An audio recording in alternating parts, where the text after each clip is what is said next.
if the dam continue to build. So I would say that it's very sad for us, not only human, but also the land, forest, the wildlife. We depend on our land, our forest, our water. Without those things, we cannot live as a humans. For more than 40 years, civil war has tormented the country.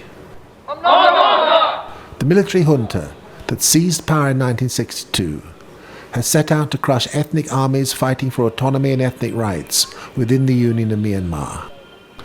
Since 2012, peace talks between the government and 16 ethnic dissident armed forces have been ongoing, but with a comprehensive peace settlement is still a long way off.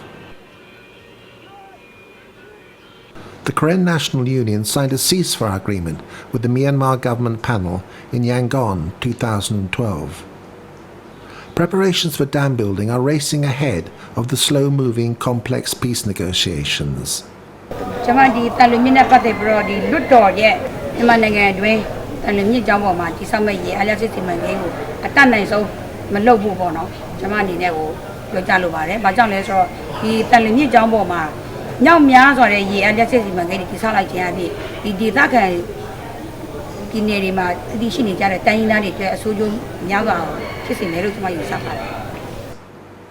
The government side is still reluctant to agree on ethnic rights, to share in decision-making about natural resources and mega projects. Pushing ahead with dams could easily derail the fragile peace process. Encouraging the peace process to go ahead, but they are just move ahead with this project. We are afraid that if the Salawin Dam was built, so the conflict, the armed group conflict, the political conflict, the civil society, so this also will be very damage to the Myanmar country. If we going ahead with the dam, there will be a big conflict, return of civil war. Since the new government declared its intention to hold peace talks and end more than 40 years of civil war, ethnic rebel armies have signed local ceasefire agreements. And of course, the government is pushing this kind of development without a comprehensive peace agreements in place. This development project should not be rushed.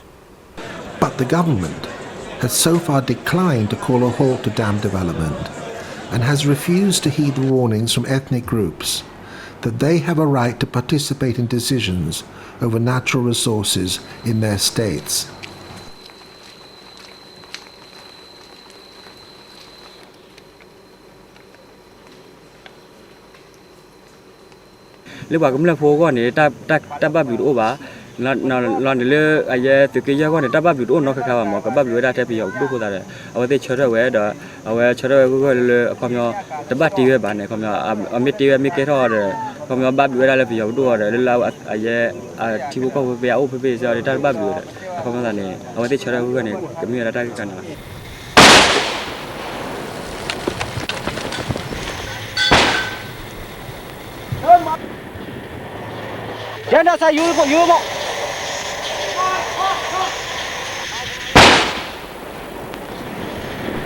The Shan, the Karen, and all the other ethnic communities are increasingly aware that their future is not only under threat from conflict and the destruction of the environment, but also from natural disasters. Earthquakes are another threat to their survival. In a world of increasing natural disasters, building dams in the vicinity of dangerous fault lines and areas prone to earthquakes is highly risky in the view of Burmese and Thai seismologists. Dr. Sampan, a seismologist at Chiang Mai University, describes the major impact of the March 2011 earthquake in Shan State. It was quite a big one for Thailand and people in that region. It's recorded as 6.8 on the Richter scale, which is pretty big. That's why it's caused a lot of damage to the communities near the epicenter. I think over 100 people lost their lives, and it caused a lot of damage to several buildings in Mesai area, also in Chiang Rai. Called Nama Fault, which is a branch of a bigger fault called Red River Fault, which runs from southern China through to Vietnam. The dam was hit by the earthquake bigger than what they have thought. Then if the dam collapses, there's going to be a kind of inland tsunami occur in the area. Dr. Yu Xiaogang, founder of Green Watershed NGO, worked with villagers and scientists to build a movement to stop the dams on the Upper Salween in China. So we really worry about the earthquake.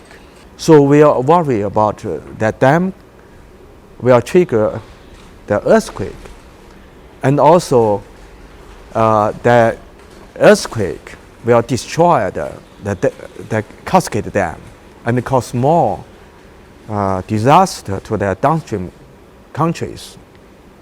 So in 2011, we invite 2 experts on this to visit Newjiang, and these 2 experts visit all the dam sites and find the dam site is too fragile for the dam building.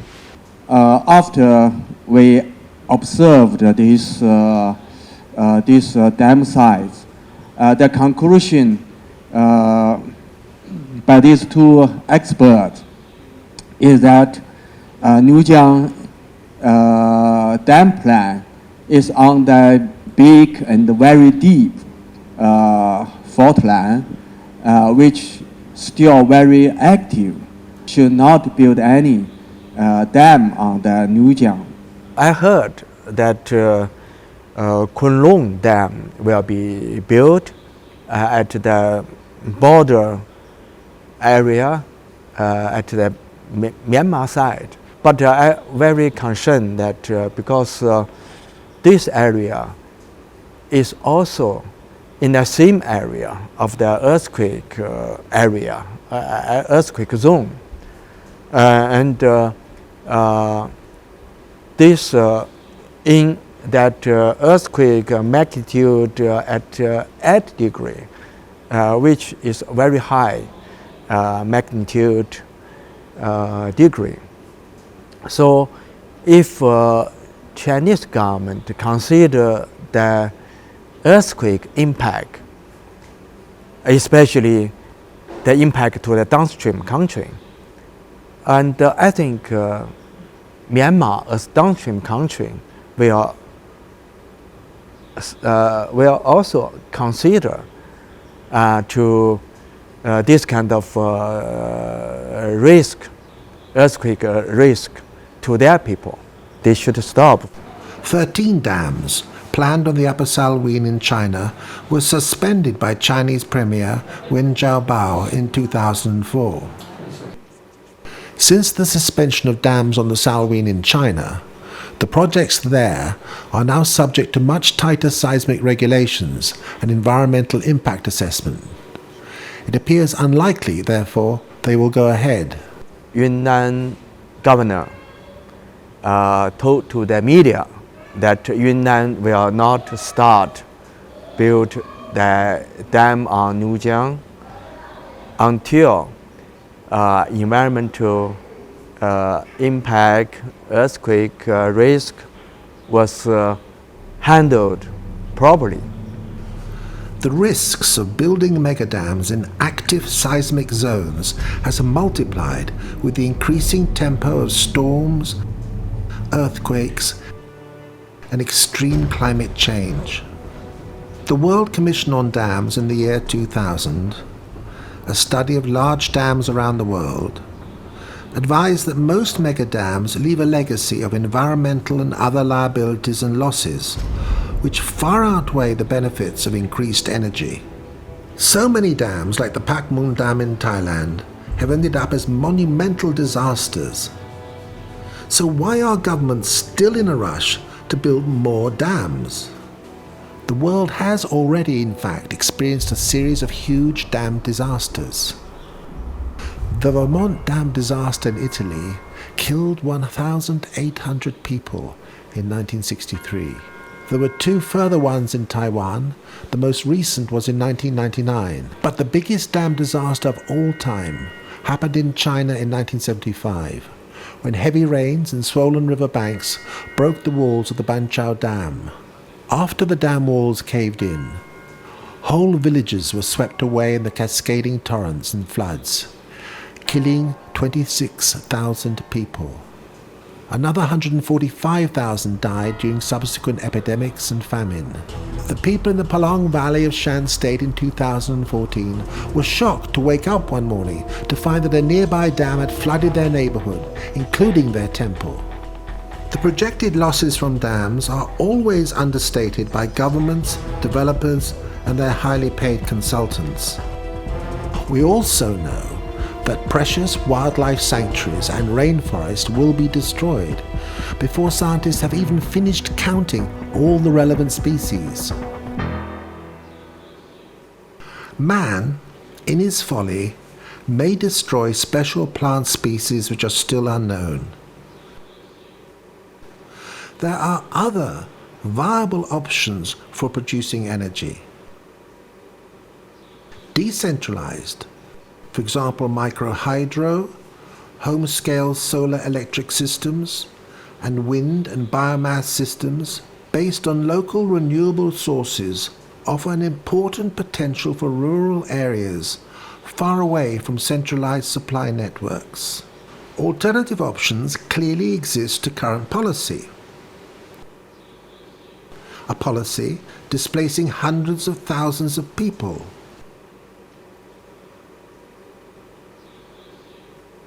destroying precious wildlife, and imposing dams at gunpoint. The question is whether the government of Myanmar will go beyond the suspension of the Mitso Dam on the Irrawaddy to embrace a moratorium for all dams on the Salween. Not only would it halt environmental destruction, but it may be the only path forward to securing a lasting peace settlement, paving the way towards the creation of a genuine democratic union of all states in Myanmar. The indigenous peoples are clearly determined to assert their rights and defend their lands from invasions by vast mega projects.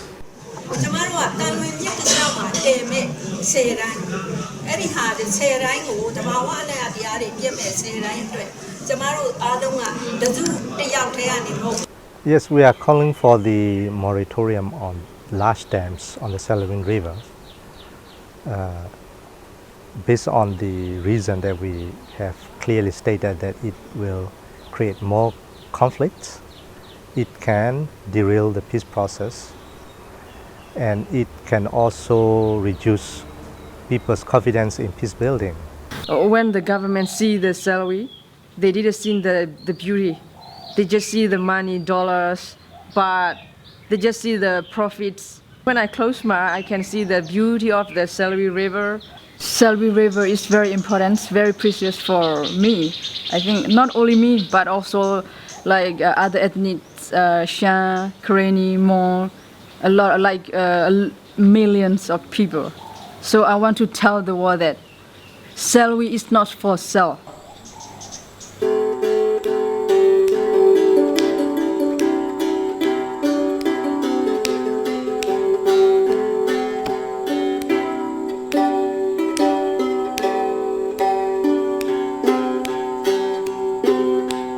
Good.